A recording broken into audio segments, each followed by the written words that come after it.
ముఖ్యంగా ఈ రోజున చాలా మంది ఉదయాన్నే బ్రహ్మముహూర్తంలో నిద్రలేచి స్నానం ఆచరించి శివ పూజ చేస్తారు.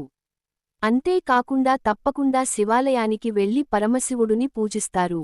అయితే ఈ రోజు ఆలయానికి వెళ్లి ఒక వస్తువు మీ వెంట తెచ్చుకుంటే మీ జన్మ ధన్యం అయినట్లేనంట. ఇంతకీ ఆ వస్తువు ఏంటో ఇప్పుడు చూసేద్దాం. మహాశివరాత్రి ఫిబ్రవరి 15న వస్తుంది. అయితే ఈ రోజున ఎవరు అయితే శివలింగానికి అభిషేకం చేస్తారో వారికి శివుడి అనుగ్రహం కలుగుతుందంట. అంతేకాకుండా అభిషేకం తర్వాత కొన్ని వస్తువుల ఇంటికి తెచ్చుకుంటే దారిద్ర్యం దూరమై ఐశ్వర్యాలు కలుగుతాయంట. ఇంతకీ ఏం చేయాలో ఇప్పుడు చూద్దాం. అభిషేకం తర్వాత శివుడికి సమర్పించిన బిల్వపత్రం ఇంటికి తెచ్చుకోవడం చాలా శుభప్రదం.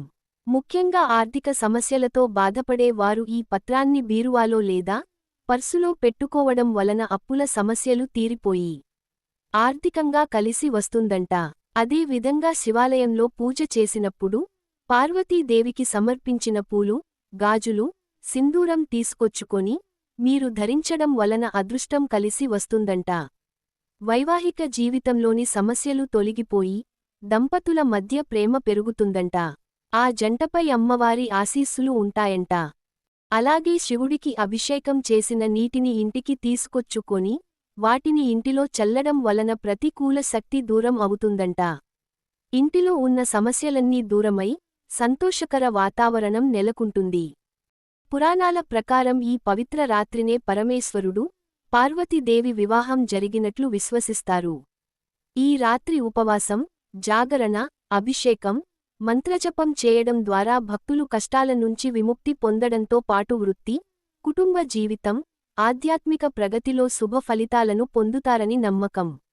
జ్యోతిష్యశాస్త్రం ప్రకారం తమ తమ రాసులకు అనుగుణంగా పూజలు చేస్తే శివుని ప్రత్యేక అనుగ్రహం లభిస్తుంది.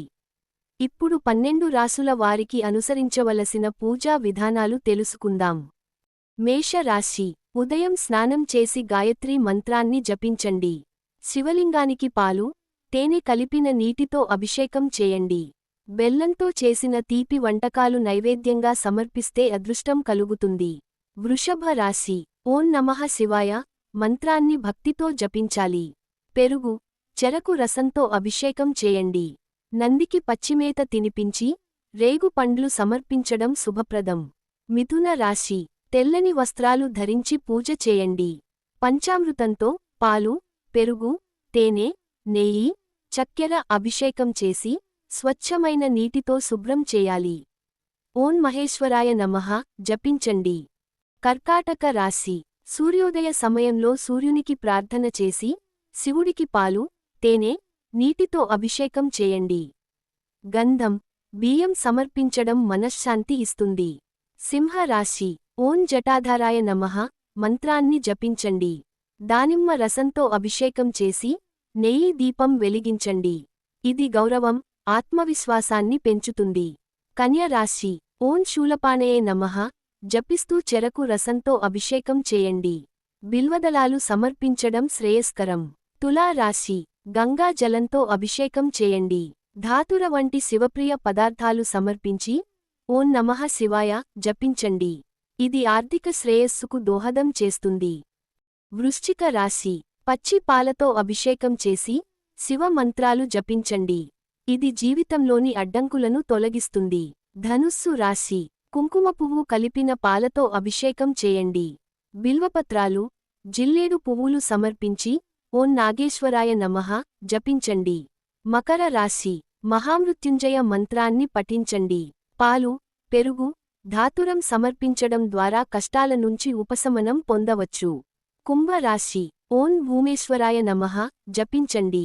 కుంకుమ కలిపిన పాలు అర్పించి సమీ ఆకులు సమర్పించడం శని ప్రభావాలను తగ్గిస్తుంది. మీన రాశి. కొబ్బరి నీటితో అభిషేకం చేయండి.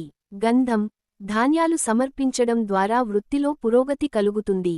భక్తి, విశ్వాసంతో చేసిన పూజే అత్యంత ఫలప్రదం. శివుని స్మరణ, ఉపవాసం, రాత్రి జాగరణ చేయడం ద్వారా మహాశివరాత్రి పర్వదినాన్ని మరింత పవిత్రంగా జరుపుకోవచ్చు.